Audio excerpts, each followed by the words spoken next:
Ladies and gentlemen, welcome into Three Men Talking Fantasy Football, and in this case, two men coming at you yet again in the off season.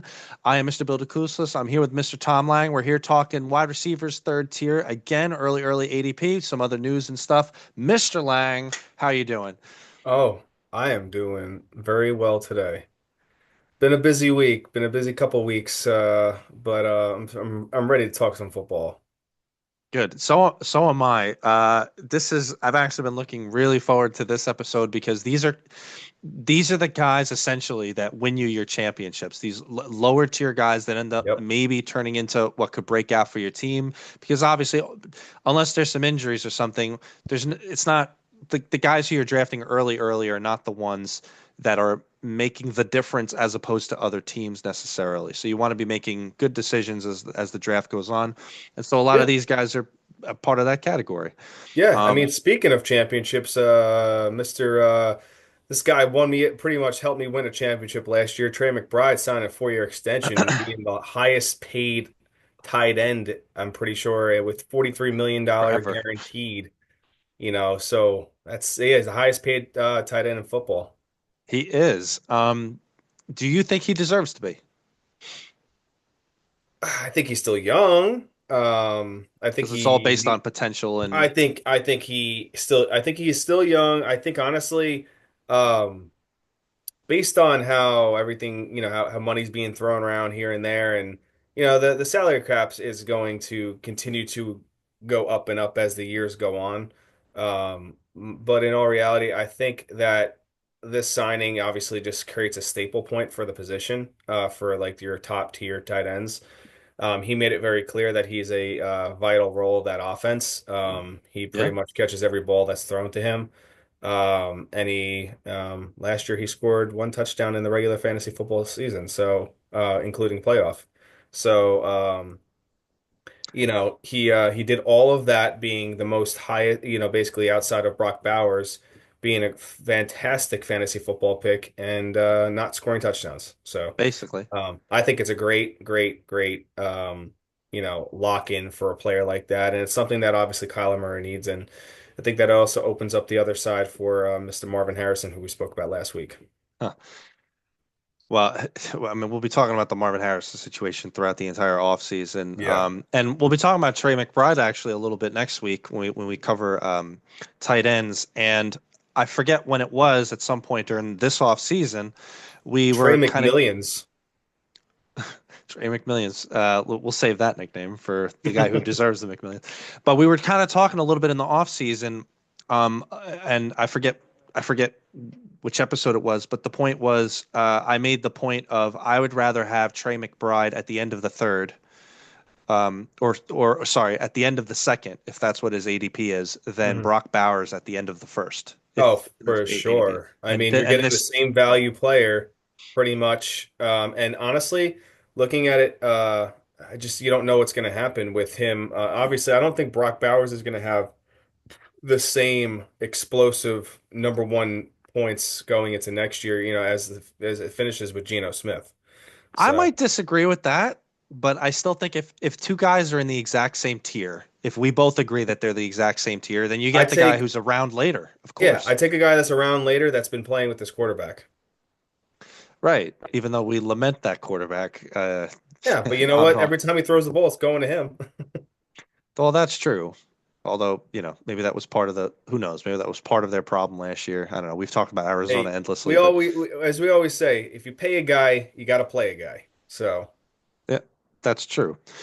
Um, some other bits of news. There's a lot of guys in the trade rumor mill. We could kind of bring some of them up. I just thought about it and I'm like, you know what? It would be better not to go through prognostications of that. It's better just to react and, hey, this is what it looks like, unless it looks like it's going to affect a fantasy decision before it's too late, which won't happen until the draft time anyway. So that won't happen. I actually did want to bring something up. We were talking about them yesterday about the Kansas City wide receiver situation, and I think we were really quick with the mention of the Rashee Rice, the court date situation. Mhm. So if it turns out it's going to happen, I mean, it's going to happen eventually whenever it does happen. And it was pushed off from last year Yep. with no issue about when he got hurt. So that's irrelevant. But this year here, he's going to miss 4 games at least. How bad does that hit now, unless they magically find a way to push it off to next year? But assuming he misses 4 games, how far does that push him down for you? Well, he's on track right now. He's on track to, start be back for training camp is what it Right. states as of April 2nd. So literally a week ago. He's Worthy's going to go ahead of him, but I think he's going to overproduce Worthy as the season goes on. So I think he's a great value pick he could be pushed to the fifth, sixth round potentially like he was last year and just be a stud. And just kind of, I don't know. I think he's going to be they're different players. I think that if you wait on him, that could be a really, really nice pick later on in the draft. Maybe I mean, just having a guy sit there for 4 games, though, kind of, it's not the best. But it also No, depends on when during the season that would but happen. it's better. It's better taking a guy like that and being healthy than taking a guy like that and you're taking him because of injury. No, you're right. So I'd rather take a healthy player that's being scratched because he's going to have something to prove when he comes back as well too. Yeah. Uh, no, I agree with you. And I we and will we say talked I about will say Casey, but one guy that was fantasy relevant pretty much his entire career until he was a Philadelphia Eagle is Julio Jones. He is claiming retirement after 13 years. claiming Claiming. and claiming a dependency on his tax force. Yep. Yeah. He's claiming retirement and collecting Social Security. I didn't even know. Like, I thought he retired like years ago.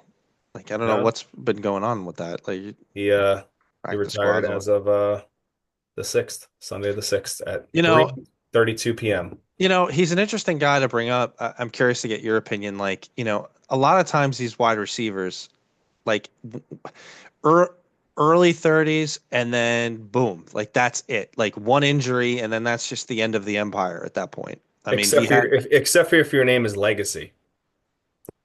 he Feel him. hasn't he Because hasn't he's had a back. right, and this is and we have a differing opinion about how good this year is going to be for that, but Oh, yeah. he's going for an extra legacy now. Right, but like I bring him up to just kind of mention guys like Hopkins or maybe even Cooper Cup. I mean, I still think Cooper Cup is talented. I told you I think the Devontae Adams train slows down. I think the Mike Evans train stops. Uh, you know, A lot of our listeners on TikTok do not believe that. Apparently, one of them has spoken to Mike Evans himself, and he said that he's going to have 11 touchdowns this year. that did that happen? Was that a comment or something? It was a comment. Okay. I mean, God bless if that's the case. By the way, I like how he could predict his own future, let alone, Um, any other news around the NFL before we jump in here? No, What's nope, up? nope, No interesting comments for me to address this week going around? nope. Okay. I, All right. I I fought those battles. Okay. All right. So let's jump into our last little segment on early ADP on wide receivers. Today we're covering wide receivers 25 to oh my gosh, I can't even do math. For 25 to 36. 30, 36. That's the third tier wide Divisions receivers. of 12. Yes, the third tier wide receivers. So, like we said, a lot of guys in here are really, really interesting. And if anybody listened to what we were talking about last week, we had a bunch of guys that we were like not so high on in the second tier that there was a lot of agreement on between Tommy and myself. And I imagine we're going to see some guys in here that could maybe break into the top 12, top 24. We'll talk about it. So let's not waste any more time. Coming in at the top here at number 25 is Zay Flowers. Um, man, uh, this is interesting from my perspective because we had this fight for most of the season as to whether we were counting Zay Flowers as a must start or not. And I guess by that logic, if we're arguing about whether he could be a must start, he wasn't. So by clear definition. Um, Really, what happened with Zay Flowers is he ended up having a really good middle of the season, but it wasn't good enough to be must start. And even then, the rest of it was so inconsistent that it just ended up. But put it this way, I saw this stat today, right? So Lamar Jackson threw 40 plus touchdowns. How many touchdowns did Zay Flowers grab? Last year he grabbed one, two, three, four All right. touchdowns. Four touchdowns on an offense that threw 40 plus, right? Um, that's not good enough. That's not good enough to get it done. I Yeah. got it. Touchdowns are not a sticky stat. Presumably, there's some kind of I mean, he did get you know, 116 targets, but he only caught 74 balls. right. So he caught less, he caught basically less than 75% of his passes. I think we Caught know about what we're 60, what is that, 68%? right. I think we know what we're getting out of out of Zay Flowers. We know what we're getting out of the Baltimore offense. It's going to be a great offense, but there's a lot of mouths to feed. Lamar himself just swallows up so much of the offense the way that he plays. But And again, not only talk that, but DeAndre Hopkins found a role over there now too. So you're adding another piece to the pie, and it's all he might get these targets still, but he's not going to get these massive plays. It's not happening. I mean, honestly, I mean, I know number three we're going to talk about Cortland Sutton, but he's a QB, he's a wide receiver one on that roster. Sure. But like you got guys like Isaiah Likely emerging to take lots and the backup tight end taking lots of targets Yeah, and touchdowns. You have your favorite wide receiver of all time, Rashad Bateman, getting a lot of touchdowns. Nowhere near predictable, but getting getting a lot of very touchdowns. predictable. You know, and now I mean I think DeAndre Hopkins is completely cooked, but he's going there now. Like it's just. Uh, it's a level of inconsistency. Like I'd be hard pressed to be so excited about grabbing him with an option for upside. Eh. Although the number one wide receiver on a really good offense is hard to pass up. So I mean, I guess he clearly falls in this wide receiver three territory, flex option, etc. I Yeah, don't but know. again, there's like I just said, I mean, there's other guys that I would take over him, Sure. like Portland Sutton, who we'll talk about, and two more people. But like, there's some other players that you really can lean over him and feel more confident and plug and play him every single week. Yeah. And but even to your point, remember we talked about this and we hammered the point home. If you're not comfortable having a guy that you can plug and play when you need it every single week, then the guy that you have better have some serious upside, like going in there. Don't be taking inconsistency with the upside isn't, two touchdowns and 100 plus yards. Like that better be the level there. Zay Flowers in a year where Lamar threw 40 something touchdowns and he gets five and he catching what 60, 70% of his passes to him. I mean, this is a level it's a level of like when it's good, it'll be decent, but not, like it's not the best in the world. And there's Let guys me I would put it rather this have on my let me roster. put it this way. If you go heavy running back, but in the Sure. beginning, and you go running back number one, first round, second round, and then Mhm. basically you take back to back, and then you got Zay Flowers in the fifth to sixth round around that projected period of time right over there. And your wide receivers are T. Higgins and Terry McLaurin. Do you feel confident that you could actually plug and play like Zay Flowers when T. Higgins is out? Which is likely to be a lot.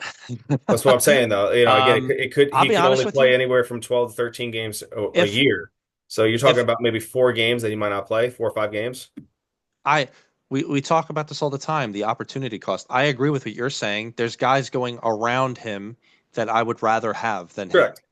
So But if I if you were forced as to draft, if not forced, but if he was sitting there as your, potential wide receiver sure, three, would you feel comfortable, plugging him if needed in that position? if I had to remove out opportunity cost, sure, Yeah. sure. So I But mean, he does have opportunity, but the problem is, again, you're just getting a boomer bust opportunity with him. And right, again, beginning of the season, he did have, some really nice numbers, but then he faded out. It was, you know, it, you can't have that as a wide receiver too. no. Um, and yeah, like it just to hammer the point home. I mean, we ended up, I guess you would call slightly disappointed with how things ended up Yeah. happening. And yeah, it'll be interesting to see how ADP continues to evolve towards the offseason with this. I mean, again, it's a number one wide receiver on a good offense. You can't take that away. But um, coming in just after Zay Flowers, we've got a much more potentially more attractive name here. We've got Jamison Williams. So we got to a point last year where Jamison Williams, following the David Montgomery injury, we basically started putting Jamison Williams in must-start territory because he was very good, and they were throwing the ball a lot following David Montgomery's injury situation. Jared Goff was a lot better. The whole offense was throwing the ball a little bit better because they just weren't running as much. But it, that having been said, we got Ben Johnson leaving. How much of an impact we don't know. How much of a negative that's going to be. Presumably, they're not going to be deviating from an offense that works that much. And Jamison Williams is a major part of that. He is he's the quintessential yin to Amon-Ra's yang. Like Amon-Ra's the consistent guy. He's going over the middle. He's making the tough catches. Jamison Williams the burner. He goes over the top. He gets the long touchdowns and catches. It's so explosive that I am totally happy taking him with the massive upside every single week, but to some degree it's inconsistent. So, Yeah, but I this mean, the thing with Jamison Williams again, he had 3 games where he was over 100 yards reception receiving, and those were the games that he had those 3 massive touchdowns for like 80 plus yards. And that's what really gave him those numbers right there. I mean, his yards per reception was 24.2 week one, and then he was out week 8 through 9. And then basically he came in and it was week 7 against Jacksonville. He had 30, his yards per reception was 31 yards per reception. Like, you can't really anticipate him to get you you can't draft based on explosive like hopefully he's going to get 80-yard touchdown every single game. It doesn't work like that. And so like he's a complimentary wide receiver two, low end wide receiver two with high end wide receiver one upside numbers at 25% of the year. So you're gonna have, if you plug him in every single week, you're bound to potentially, get 6 targets, 3 receptions for 24 yards, or you're gonna get 6 targets, 4 receptions for 165 yards and a touchdown. So right. Well, I can even I'll be conservative by saying it. If you see him as a low end wide receiver two with gigantic upside, albeit inconsistently, then we're looking at him as a value because he's going at the top end of wide receiver three. So I mean, by that logic, you know what I mean? Like already, if you've got wide receiver one upside for parts of the year, you're already in wide receiver two territory. And if you're already seeing him with RB, low end wide receiver two numbers, like he's not gonna. I can't see him completely goosing you. It's not that level of no, inconsistency. no, but here's the thing, if he's and I know this we're talking like different tiers and whatnot, but he's kind of comparable to like a T Higgins-esque, right? So he's a poor man T Higgins. I don't know. And that's I know you hate that phrase for T Higgins, but um the thing with it is that he's maybe going to get on his bad weeks he's going to have 5 or 6 points less than T Higgins, but on his good weeks he's going to be almost comparable to what it is, and T Higgins will have more better weeks, which when he does play you can feel more comfortable as technically sometimes your wide receiver one, depending on the situation. You cannot plug him as a wide receiver one. He's low end Right. wide receiver two category. Great flex play. Because again, as you're strategically putting your roster together and you're really trying to get that boom play, I'm a little bit more conservative, but it just depends on who I'm going against. If I'm doing my matchups, I'm looking to see what my other guys are going against, and I need a boom play. It's either boom or loss. I'm gonna plug in like a Jamison Williams in that flex. How you would not be comfortable with him as your wide receiver too? No, no, I don't think. Maybe, again, and it's because the running game is so solid in Detroit, and I don't think they're really going to fade away from that. I mean, when was the last time you really saw Jared Goff be a gunslinger without having a running game? He needs that backbone. And honestly, I think that team is not going to change. And again, you can't throw all your throw all your money in a pot for somebody like a Jameson Williams who's just not going to be consistent every single week putting up teen numbers. You need to try to shoot for those teen numbers every single week for your wide receiver too, Well, I mean, you're not really betting especially in a much. half point PPR or full point PPR. Sure, but you're really not betting much into him. I mean, we're talking, No, you know, again, I don't see him as a wide receiver two opportunity. Only on bye weeks, because you pump him up from a flex. He's more a comfortable flex play for me. okay. I mean, if I'm loaded up with some other positions and I've got a strong wide receiver one, I guess I'd be perfectly happy with the upside on him if I'm loaded up elsewhere. I mean, right now he's essentially going in the fifth round. Um, Which is a lot of capital investment right there. sure. Yeah, I mean, we might end up having some slight disagreements about him as the year goes I'd feel on. more comfortable taking him in the sixth, seventh round, because then I'd have a little bit more establishment. But I mean, Well, there maybe he drops there. people he won't though, because you'll have your people that really see the value of those 3 games he's going to put up 30-point games, and then Well, we you should live and mention. die by those 30-point games. Well, funny that you should mention that. We probably should have just reiterated for everybody. We're going off of best ball ADP because that's the best ADP that we have at the moment. It gives a good idea of what's going on. That having been said, a lot of the because of the nature of best ball to some degree more explosive and I guess roller coastery inconsistent players are kind of inflated in terms of ADP. So real ADP when it comes to redraft, guys like that might be push down a bit. So I could see a guy like Jameson Williams who fits that exact mold. I could see him falling to the sixth round. But I mean, if that's the case, he's even more of a value because I kind of see him. I kind of see the risk reward there. But yeah, we'll see how far he falls. I will tell you that yeah, the guy coming after him though. So you and I are gonna have nothing but agreement here.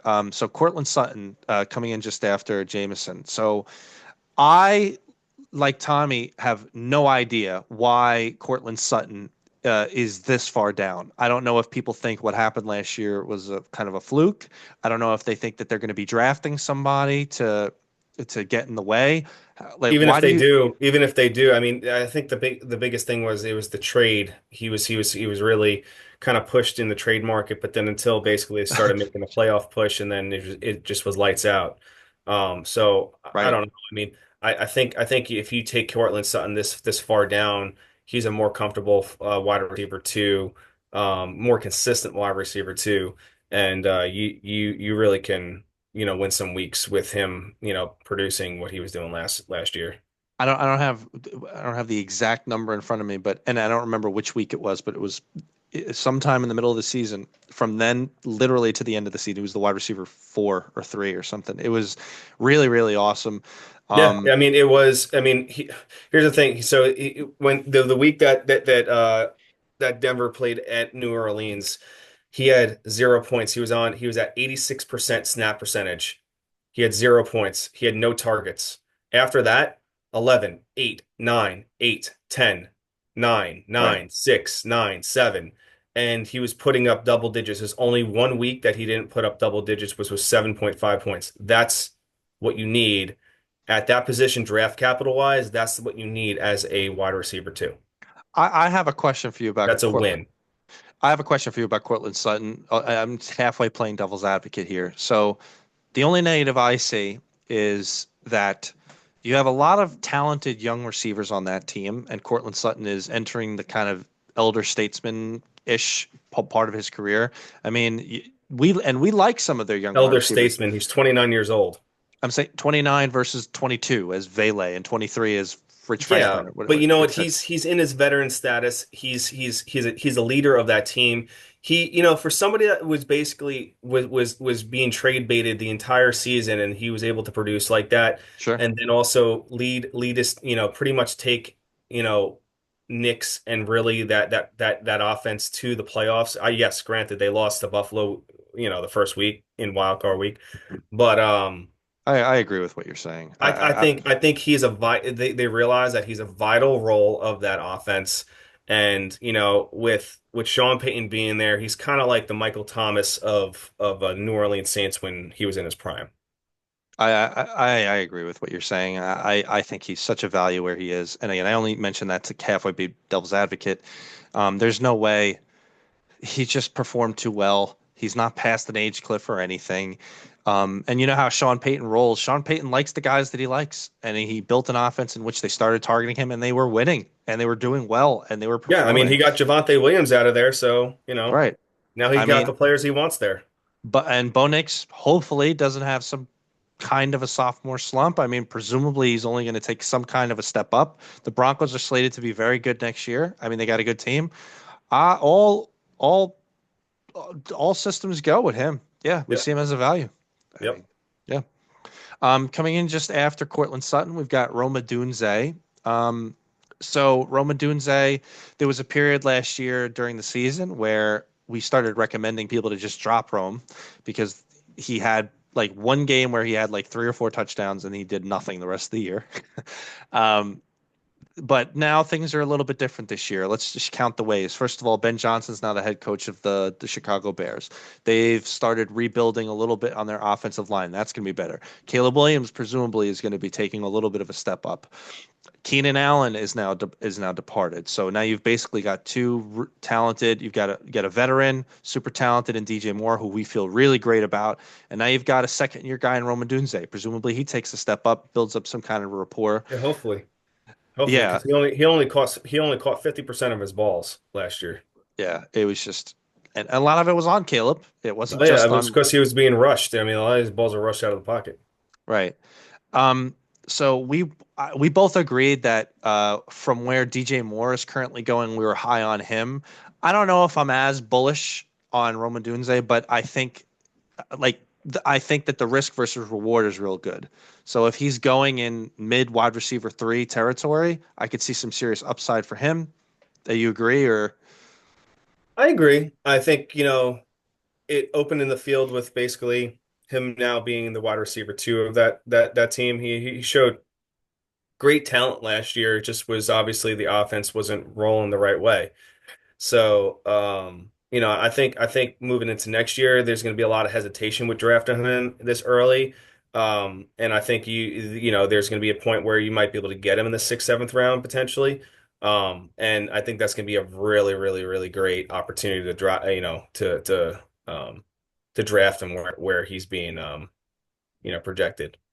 Yeah, So, I agree. I mean, honestly, I mean, but I will say, I mean, again, there are more consistent players that I can say with the offenses that they're on that I would take over him that are listed below him. Sure. I'm not talking about Jaden Reed, number QB wide receiver one of the Green Bay Packers.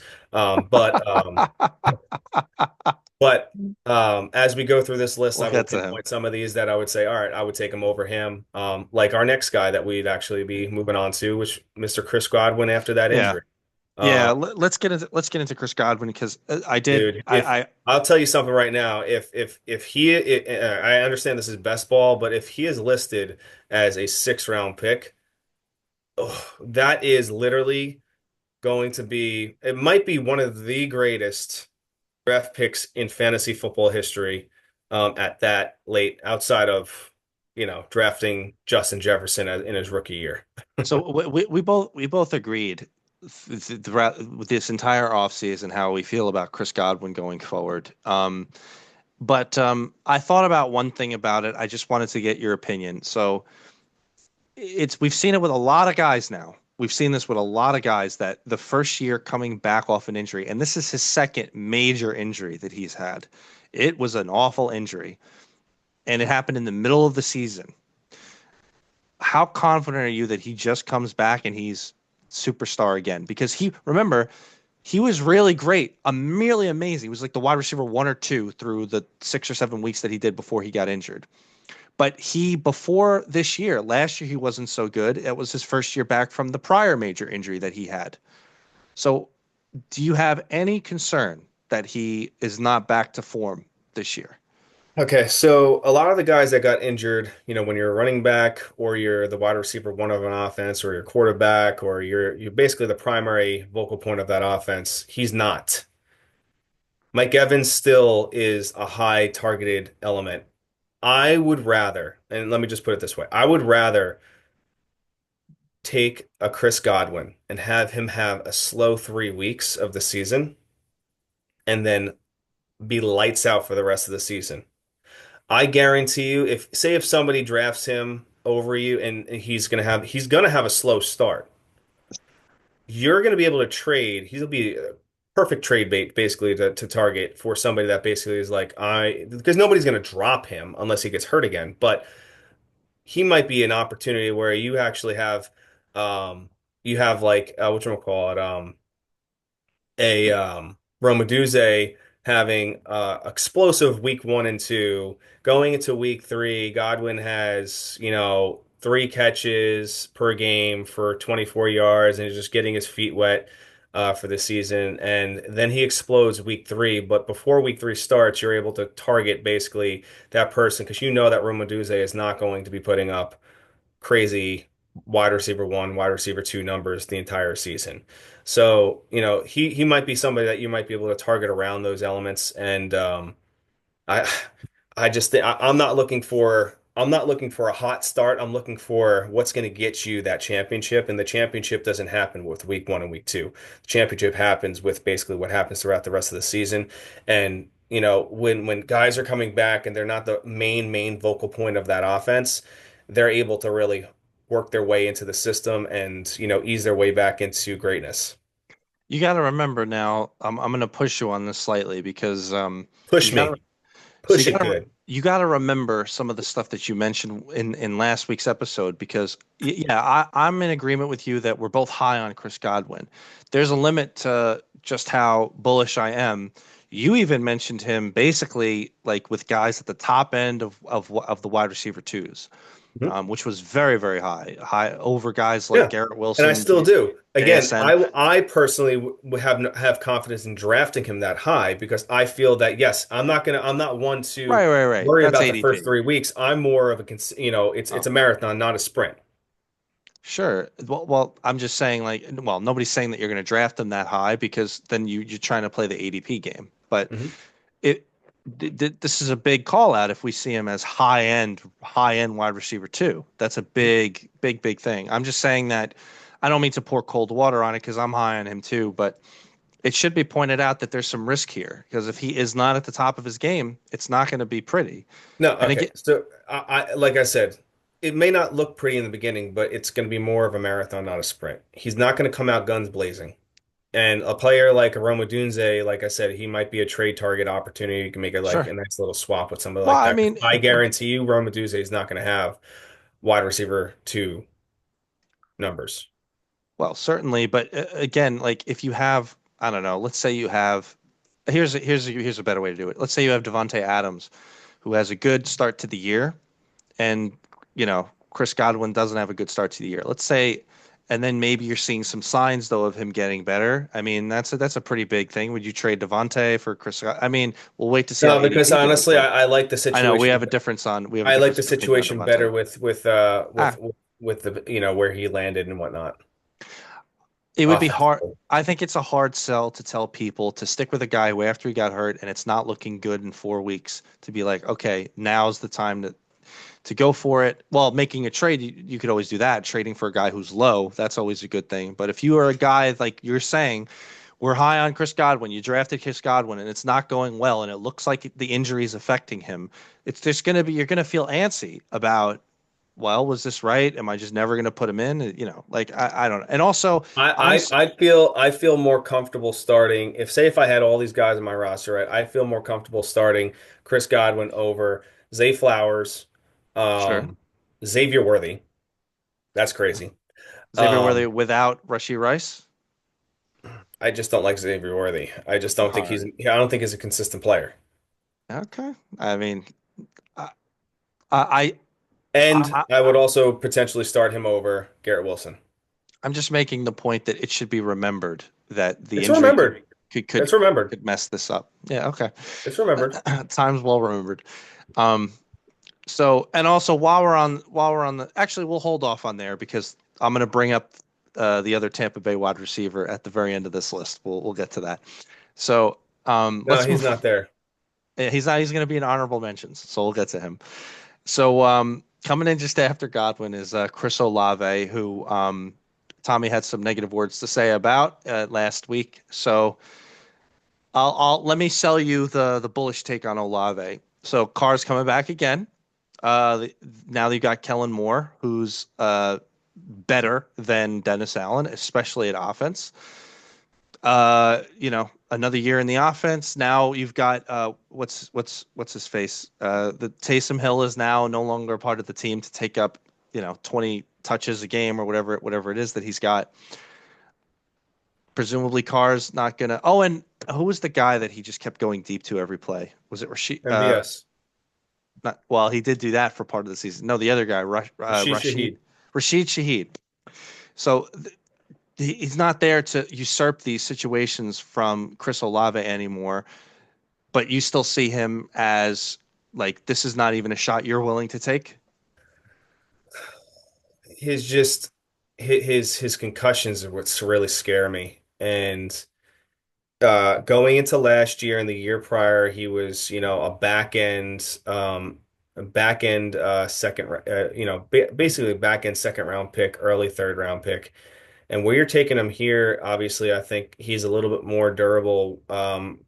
He's a little bit of a safer pick because of the injury, but again, there are other players that I would lean over him because of his concussion element. And who knows? I mean, we talk about it too all the time. I mean, like what happens if he takes that, not even a super aggressive hit and then he's out for the rest of the season or his career's over. It could happen to anybody, but it happens more frequently to players that basically have those issues. And head injuries are no, are serious. They're no joke. They're serious, and that they'll sideline you for 5, 6 weeks if it's a really bad one, or they'll end your season. So Sure. I'm worried about him, just like kind of like how who was the tight end back in Washington? Not Logan Thomas. Oh, I know you're talking about Jordan Reed. Yeah, Jordan Reed. Perfect example. I mean, that guy just he was like kind of. He was like he who we not name on the Patriots anymore. Um, he just takes these massive hits, and he's always been told. He basically was told, I think, 3 or 4 times, do if you take another hit, you could die on the field, literally. And he just continued to play, and What, he what would go what makes you down think and just what makes you he'd think the be two Olave out. situation is like this? I mean, Olave milked out an injury because they were playing with horrendous quarterback play towards the end of the year. The Saints were out. He didn't care. I don't know if all that is because he had horrific concussion He situation. did. He did though. And by the way, if the barometer is Tua Tagovailoa and Tua's still playing, I mean, like then less to say I about don't know. I Olave. mean, like I said, Chris Olave is a fantastic talent. He's very young. He's 24 years old, so he's This is mid-range wide receiver I three. know, That's where and he's I going. I know This my is a my value. only and my only this is like I said, it is tremendous value, but it's just it's it, For the I'm wide receiver one scared. on a good offense. I'm afraid. I'm not afraid to take him. I'm afraid that basically I'm gonna in the sixth round. My sixth round pick is gonna be out for the season after week 3. Okay. I mean, you could say, but wait a second. Wait. I got to push you on this.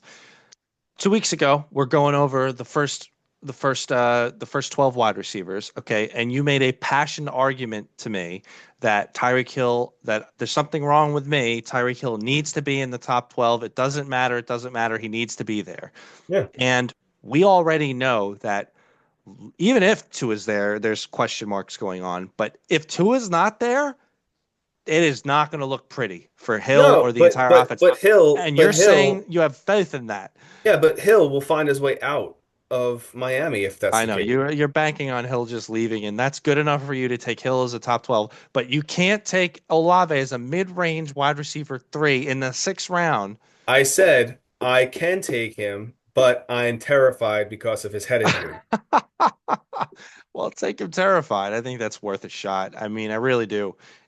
To me, I see this as a complete value. I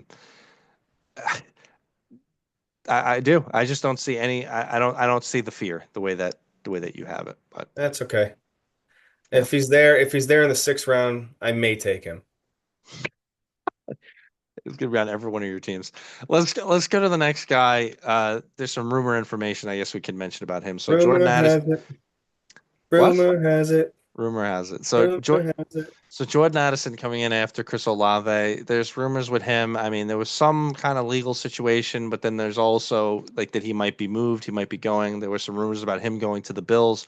Like we said, we're not gonna prognosticate about it. Let's just assume he's where he's at. He's gonna play for the Vikings, and if there's changes, we'll mention it throughout the offseason. Um, that having been said, so where he's at, he's going mid range wide receiver three. Uh, there was a period last year where he was basically in our must start category. He was really crushing it. Justin Jefferson was helping him out so much, taking away all that attention and left him wide open. Now, again, Yeah. Darnold was playing the best football that he's ever played in his entire life, getting him the ball and spreading the ball around. I'm on record saying that I think JJ McCarthy is going to be performing just as well, if not better, than Sam Darnold this year. I think the Vikings are going to be great. Their team is great. They brought in Jordan Mason. Like their whole team is going to be better. Um, I think you're just saying that because you're still butthurt from him not being able to perform like that on the Jets. I well, we're about to watch him with the Seahawks, which we both think is going to be a It's going to complete be failure. bad. It's going to be bad. It's I because think this it's is a bad situation. He's got nobody around him. But part of the reason that he did well is because we believe in Kevin O'Connell and the way that he does things. So anyway, Jordan Addison here, I think that for what his upside is, this is there's another guy who I could see like jumping. I mean, there's guys in the second round. Let me give you a perfect example. Okay. When last week, when we were going over the list and the first name that showed up was Jackson Smith and Jigma, and we both went, ugh, like so many of these guys who we just talked about and last week, like we just feel better about than JSN, right? Like it just feels so much better. But because ADP is the way that it is, it's like, are we missing something here? Are we thinking about this the wrong way? Do you have the same feeling or Yeah, no, I got the same feeling. I mean, if you live your life based off ADP, you're never gonna win your league. You gotta take risks and you gotta know the math, you gotta understand the target element. I mean, here's the thing, like ADP is based on feeling and I guess consistency ratio. But again, consistency ratio also fails at some points in careers. And those younger players, their consistency ratios start growing over time. So, in all reality, it's kind of like the stock market. You don't know what's going to happen, right? You don't know what's going to happen.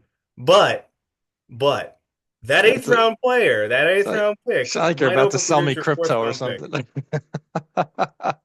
I don't know. If Addison is back with the Vikings and he's not suspended or he doesn't get traded or anything, I don't see how he could possibly be down this far. He had too good of a season. The Vikings are too good. You know, I just think it's a value from where he is. Again, we've been saying value, value, value. So, um, yeah. And I'm sure guys after this, we're going to call it value. You ready to move? You want to move to the next guy? Because here comes another argument. So Jalen Waddle coming after Addison. Um, well, I don't know what to say about this that I haven't already said about the Tyreek Hill situation. This is entirely dependent on Tua Tagovailoa actually making it through a season. That having been said, as somebody who owned Waddle last year, man, I just like if I have to see him enter the injury tent again, it'll I might have to stop playing fantasy football. It was horrendous. It was horrendous. He didn't look like himself for 2 years. Injury, injury, injury, injury, injury, injury. Never looks like himself, but he's never off the field. He's like in and out the injury tent. He's back on the field, and then he's just kind of not performing. This is a guy who it's not that long ago that he was a wide receiver one with a million different targets and a million stuff. I don't know how that changes since it's the exact same offense, and we don't even know the Tua can actually make it through a season. Um, The Well, risk rating on Jalen Waddle has got to be massive. I well, mean, 2021, he was the only wide receiver on that roster. It was before Tyreek Hill. He had 140 targets for 104 receptions, 6 touchdowns. He broke 1,000 yards in his rookie season. right. 2022, he was the number 7 finishing on the year. 1356 total yards, 8 touchdowns. But 117 targets because Tyreek Hill took over some of those target shares, right? 23, 104 targets. 24, 83 targets. As we all know, injuries, all that other fun stuff happened. Um, so I have to I can't say he's outside of his prime. I can't say that injuries overcome, basically I think that just team was just so destroyed last year. That they just like even if they did have a quarterback, they didn't have a quarterback that was in that locker room that understood the playbook, um, to the extent of, who can actually command the offense. So I think going into next year, I think this changes a little bit. I think that, if you grab a Jalen Waddle at this position right here, it's a great, tremendous value. But there is also the tremendous risk of what happens with Tua. Um, hi, but again, as I said about Tyreek Hill, I feel better about a Tyreek Hill in this offense because he is going to command those targets. And if he doesn't, he's going to find himself on a different roster, which he's going to be more fantasy relevant no matter what. I think he's going to be consistently fantasy relevant throughout the entire season. But Jalen Waddle, he's going to have low end number 2 wide receiver numbers and or medium wide receiver 3 numbers, I which I'll tell you right now, man. I don't think there's any scenario where he makes it on any one of my teams. That's how burnt I was that's from this, fine. and like it's just, and I guarantee you, I'm not the only person. Like it was just too painful. It was just like, No, for it's you. for It's that you and name, every single Miami Dolphin fan that has a problem with him right now, or just the Miami Dolphins offense. or anybody who had Jalen Waddle for the last 2 years in fantasy, especially from where he was drafted. Like, there's no way. It's just put it this way: if he's still rolling around in the seventh and eighth round, and I see his name come up, I really am like, I just gonna be like, ugh, do I have to take it? Like, and if you feel that way, it's just like, don't even put yourself in that position. If he's still around a round and a half later after that, maybe, but I don't know. Um, No, let's just put it this way, because these guys are fairly close. You feel more comfortable taking Jalen Waddle, or do you feel more comfortable taking Jerry Jeudy with no quarterback?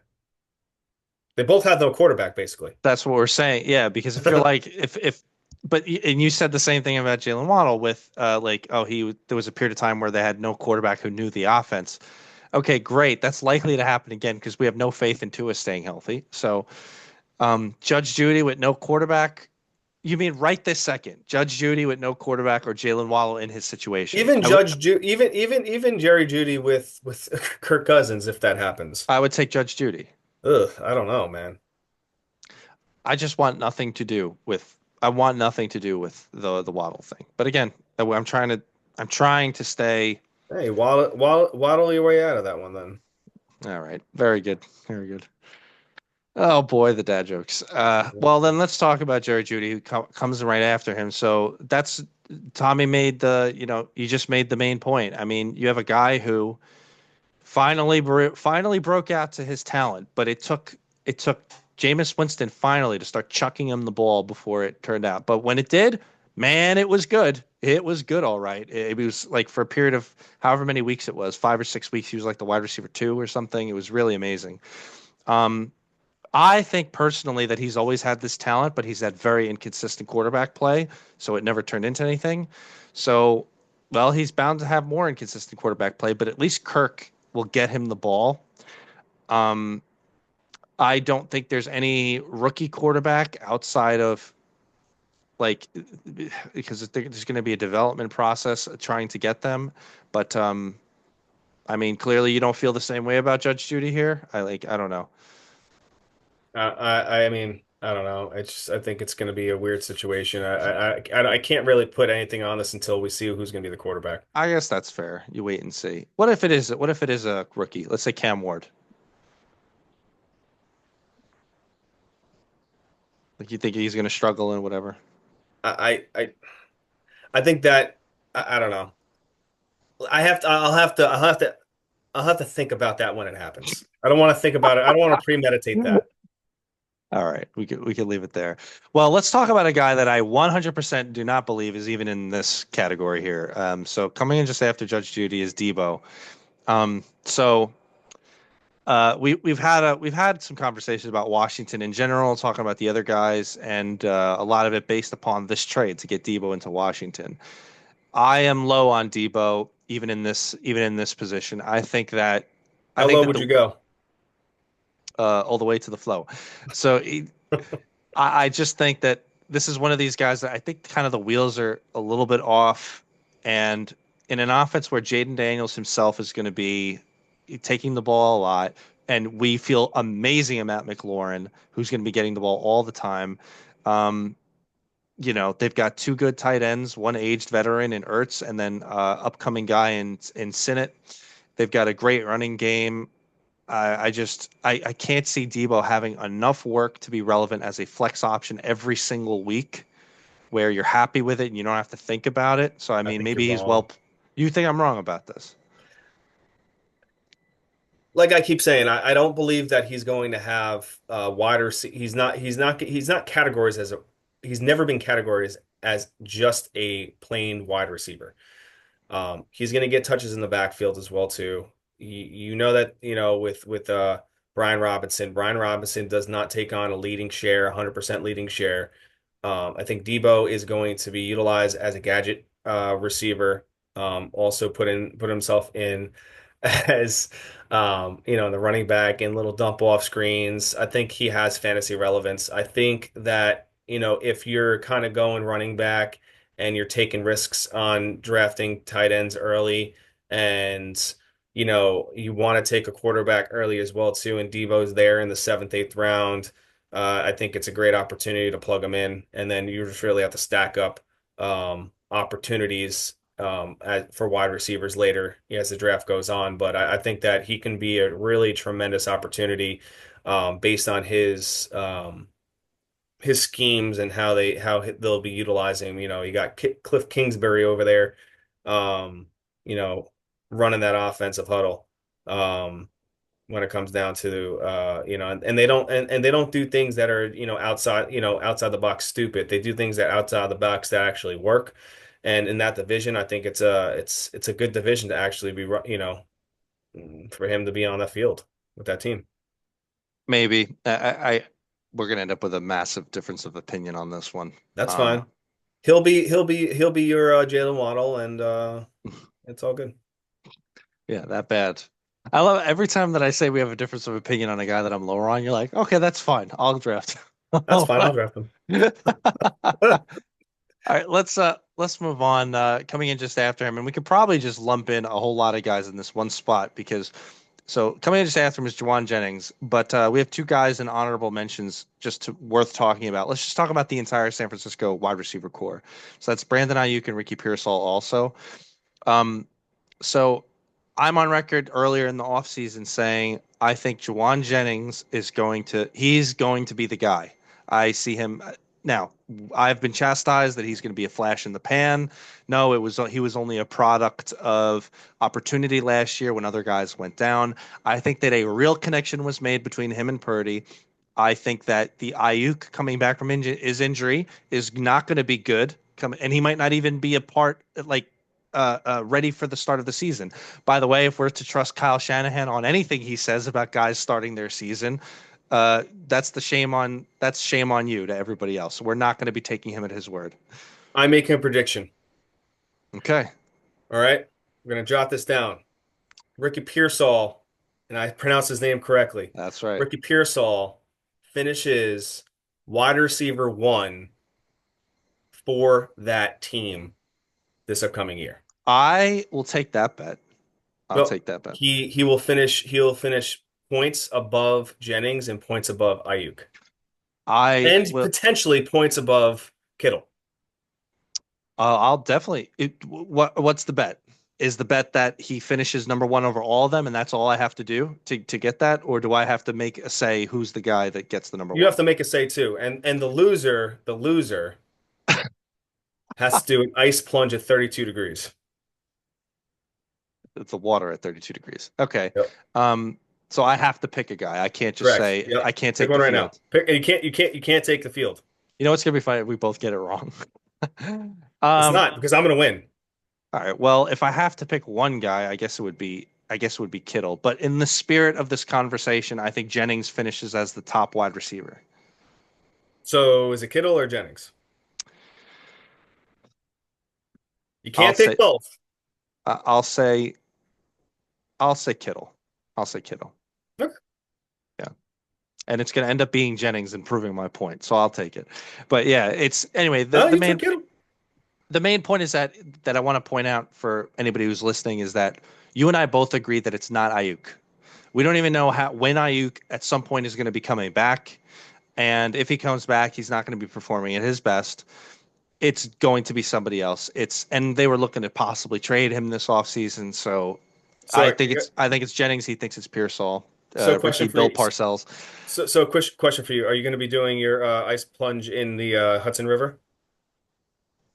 I'll do an ice plunge. I don't want to die of toxicity, but So anyway, that'll be a fun thing to see how it shakes out. But either way, I mean, whether it's Jawan Jennings or Ricky Pearsall, whichever side you land on, they're values. Then I mean, this is low end wide receiver three. These are like guys going as afterthoughts in the eighth, ninth round, seventh. I mean, these could be good options for your team if you're going to take a shot on it.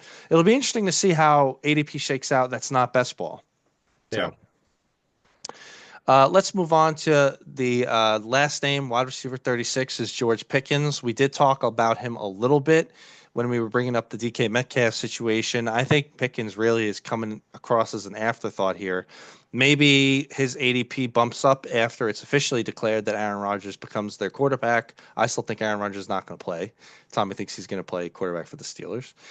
Um, but if, you know, like if Pickens Pickens is low here, therefore, if it's going to be Rodgers, right or wrong? Yeah. Yeah, I mean, I think he's a solid pick. I think the issue is though it's also his chemistry with that offense and the coaching situation back there too. I think that's also a big issue is that towards the end of the season he was just throwing haymakers left and right, and he just was mouthing off the referees and just was not like I said, like I said, I mean, it's not the game that the coaching and ownership really plays over there. We saw what happened with Antonio Brown back in the day. Certainly. So if he's going to continue to do that, and it's not going to be a good camaraderie with him and DK, which honestly, those two talents right there can be world beaters with a solid quarterback back there. Um, if he's going to be that way, I just think that he's going to find his way out of the league, quicker than you can snap your finger. Somebody will take an opportunity, but he's just gonna, if somebody doesn't really like, if he doesn't really click and just understand, like, as easy as to get in, it's easier to get out. He's gonna find his way down that list. But he's a tremendous talent, man. He had some fantastic plays, and I would hate to see him not play football. Right. And, if you think about these kind of quote unquote diva wide receivers, like if they don't have somebody of at least the caliber of Rodgers throwing them the ball, I could see this being a real mess. Like just disciplinary, just the media circus, etc. At least Rodgers, say what you want about him, he's going to get them the ball. And he's going to, to some degree, he has the gravitas to kind of command the team better than, Mason Rudolph or whoever else they would have thrown at quarterback. It's Um, gonna be scary. yeah, yeah. So we'll see how ADP looks after they actually declare what they're doing at quarterback. So that's wide receivers 25 to 36. We got some honorable mentions to talk about, guys that we think really could. Um, Top on this list, Tommy and I both agree here about Khalil Shakir. We had, for everybody who doesn't remember, throughout the entire season, we had the Buffalo Bill wide receiver Wheel of Fortune game that we tried to figure out. It But was the wide receiver, he was always connecting. but he So was always connecting with Khalil Shakir, and we landed on at some point Khalil Shakir. He's quote unquote their guy, that number one, whatever that means for that team. That's an open question, but he's that guy. If I'm taking a Bills wide receiver, I'm taking Khalil Shakir, and that's it. Maybe late rounds if you want to maybe take a shot on Kia Colvin as a dart throw, fine. But Khalil Shakir's the guy. I think he's going to be better this year. The ghost of Amari Cooper is gone. Like it's. I think it's all Ghost of time. Amari Cooper never was there. So He was there for 1 week to fool us all, and then that was the end. Yeah. So we feel the same way. I want to bring up Jacoby Myers, who I 100% believe is going to be an amazing, consistent flex play throughout the entire year. Say what you want about Geno Smith.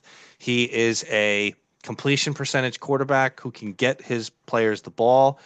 And even if you disagree with those words that just came out of my mouth, you cannot deny that he is better than what their quarterbacks were last year. yep. So definitely, definitely a great option for that. Some guys that probably aren't even part of the conversation at this point is Jaden Reed because, as Tommy said, he's not a wide receiver one. So we'll leave him out.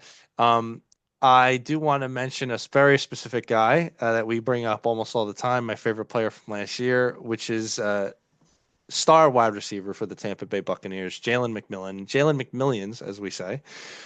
My point on McMillions is basically this. So I've already kind of made a call that I think this is the end for Mike Evans.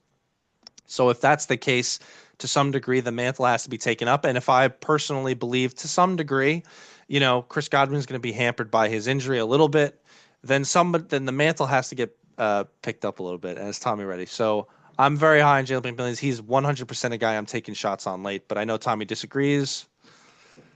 Everybody, um, he's going to be Billy's wide receiver too.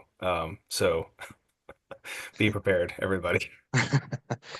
No, I'm not going to draft him there because his ADP just isn't there. But he is 100%. I'll get him maybe half a round higher to make sure I have him later on in the. He's going to be. I think he's going to be a great shot. Any other names you wanted to mention that maybe could pop in? I mean, we got Cooper Cup, who we didn't even talk about as a member, but we think Seattle's going to fail. So, I mean, he still could end up with a peppering of targets. Yeah, I mean, I have three players I just want Oh, sure, to go for really it. really go at. I got Mr. Legacy Adam Thielen, Mr. Legacy Adam Thielen. Um, the connection between him and Bryce, Bryce, um, towards the end of the year after his injury, coming back off the bye, it was just really, really good. This You connection know, with Bryce Hall. Bryce Hall. After Kansas City week, where he only had four receptions, that was the week he came back after injury. He did have 57 yards that week, but week 13 on, I mean, he had 2 weeks that were in lower than double digits, but they were what you needed as a wide receiver to flex play. And last year he was potentially your wide receiver four on your roster, if not wide receiver five, and he was playable during the playoffs. Certainly. He potentially got you to as a flex, putting up 25 and a half points.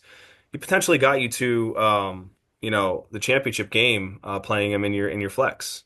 So But this I can't think Adam continue Thielen. forever, in all seriousness. It can't. Like, it's just No, they're going no, but younger. Like, as I was really talking about last year being his legacy year, and for him to come back and say, "All right, we're gonna give it one more go," and sign a 1 year contract, and I think he'll have a nice little runoff this year. I think that the Panthers will be a little bit better than they were last year. They'll win some more games, maybe make a little playoff push because that division also is never the really greatest. Even the team that makes the playoffs is either under 500 or just above 500 for the last 3 years. So I think that Adam Thielen being a um, larger role in that offense and more of a captain on that offense will really continue to produce for fantasy purposes. And he's going to be a crazy value 4 or 5 wide receiver on your roster. Another one basically I'm looking at is basically Marquise Brown this year. Now he came off injury as well too late in the season. But again, he did show some flashes in the playoffs, and I think that based on his talent, it's not going to go unseen. So I think that Andy Reid really utilizes him, and same thing with the connection between him and um, whatchamacallit, Patrick Mahomes. Patrick Mahomes is still looking for his Tyreek Hill. Marquise Brown could be that guy. He's not a big body guy, but he's a bigger body guy than Xavier Worthy. I think Patrick Mahomes is still going to just have to piece it together again the way he I always don't know. has now. Like I don't think this era of Hollywood Brown is as good. I mean, it's not like Hollywood Brown looked any better than Juju a few years ago now. Like it's just, but it's definitely, I mean, it's a Kansas City wide receiver, so it's definitely a consideration. I Yeah, mean, I know you feel that Rice is still the guy to go for as wide receivers are concerned. yeah. Um, I mean, My last, yeah, sorry, bring up your last guy because we agree on your last guy for sure. Xavier Legette. Yep. Um, The reason why I have him on here as kind of like an honorable mention looking into next year, because he's going to be a late round guy. You're going to be able to grab him just like kind of like an Adam Thielen in the position where he's going. But he has a little bit more. He's obviously younger, but he's also a gadget player, kind of like a Debo in a sense. And I think they utilize him a little bit more relevant this year to what his you know his talents are. So he was getting the targets week in, week out. The touchdowns weren't there. But I do believe that he's a really relevant player on that offense, and he's really going to be stealing the mantle from Adam Thielen as the season goes on. Oh, I believe that. But I mean, but again, remember, let's not get too far ahead of ourselves. So Carolina was looking a lot better as an offense, Yeah, but they're still, like it's not the best offense in the league or whatever. So they're improving. yeah. So if Leggett is going to be taking over, and even by your admission, how much you believe in Adam Thielen, even this year, I just don't see how you could see much in Adam Thielen if in the same way, especially if Legette's going to be taking over and their offense is going to be moving in another direction. Maybe Thielen is good for the first couple of games the way he was 2 years ago. Maybe it's, kind of a late round dart throw if you need a start in the first couple of weeks or something. But keeping a guy just for those reasons of that age on an offense that isn't the best, it's improving. I don't know. But I feel the same way you do about Legette, at least. I mean, well, we don't have to agree on the Thielen thing then. So I know, every Billy, time we're talking about like last round picks right now. yeah, I got it. These are guys you just we're talking about taking shots on and stuff. So Yeah. yeah, but if you're gonna poo-poo the guys that I think like Jalen Well, McMillian you're stuff, guys that I'm poo-pooing the guys that are really right? poo-poo. Uh, Maybe one or two other names is at least worth mentioning. So Calvin Ridley, so who's basically on the cusp of the wide receiver three territory. Um, A lot of this depends on what the Titans do in the draft. If the Titans stick with Levis, and they load up on offensive linemen or they try to fix their defense a little bit, I think that Ridley's got a real shot to be relevant as he was at certain points throughout last year. Um, So inconsistent. but it ended up being inconsistent. I know NWI took so many of the touchdowns He's gone. for such a chunk of the season, and he's gone. So Ridley's really is the alpha. He's the last guy standing. But again, it's not the best offense. Levis really needs to step his game up this year. So we'll hold off on prognosticating that. Yeah. And probably the only other thing I just wanted to just add to close on is so I want to talk about the Indianapolis situation. So you and I both have no idea what the quarterback situation is, but let's just Daniel assume Jones.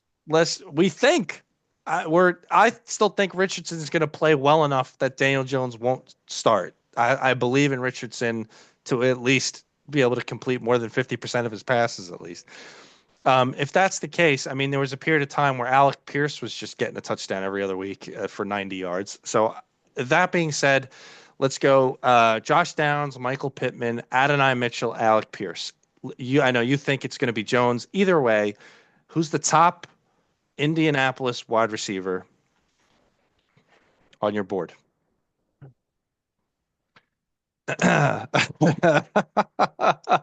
You go first.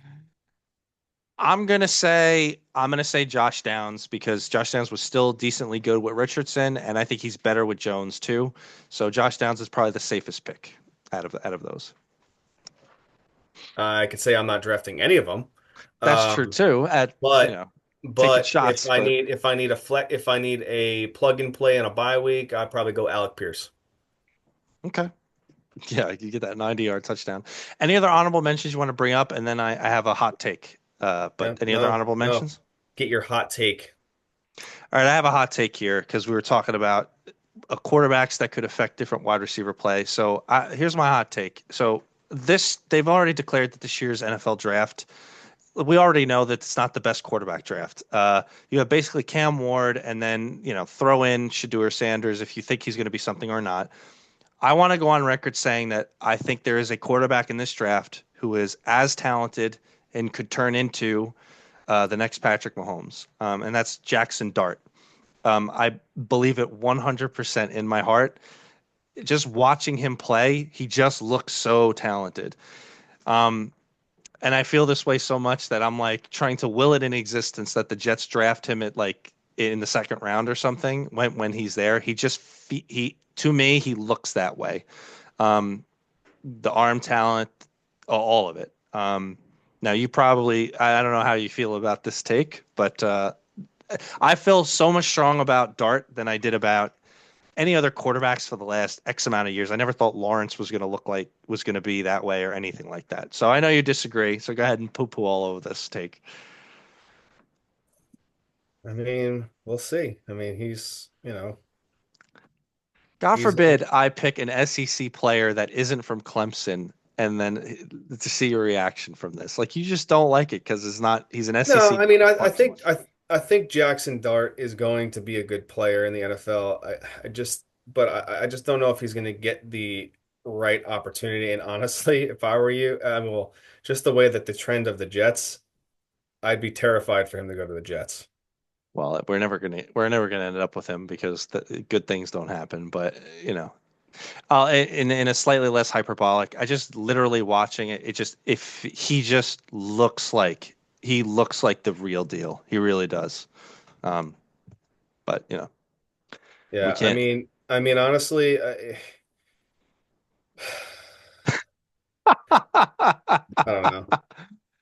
I mean, don't they were saying that Jackson Dart was have had a really nice combine, but so did Jalen Milrow. So certainly. I mean, it's not. It wasn't just a combine. It's just like if you watch him play. So I mean, go I've ahead. watched him play. Because it Yes, didn't look like put it this way, Joe Burrow had, basically his senior season was basically the best quarterback season of all time to some degree in college football statistically, but he had an unbelievable set of wide receivers to throw to. that's why he's Batman now.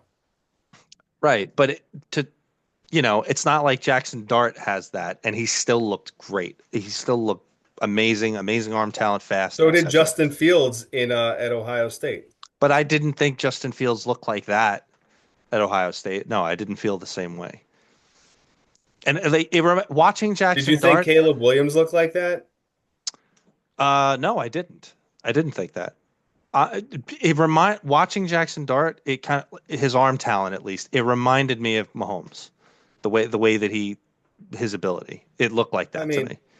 you know, anything to take the refs off Mahomes, that'll be great. Oh, there we go. Well, I could get into one of those arguments again. Well, anyway, there we go. Hot takes aside, those wide receivers aside, we'll be coming with tight ends next week, and then we'll cover quarterbacks and leading up into the the NFL draft, and then we've got some big, big, big changes happening Yep. after the NFL draft for everybody. We'll hold off on some of those announcements, but lots of good stuff coming for everybody's way. And any closing thoughts, Mr. Lang? No, we at Three Men Talking Fantasy Football really enjoy everybody, participating into our comments on TikTok and Yeah, we if you know we really truly appreciate our fan base and our community. So if you guys can really share, subscribe, like, follow us on all our platforms, it's gonna be wonderful. We're gonna try to make it to do some YouTube lives once we hit the amount of followers we need, subscribers we need. It will really be really beneficial for our for our podcast to really grow. Getting some live content. So. Um, Share, subscribe, like. We appreciate y'all. And we'll see you on the next one. Next one. Thank you, everybody.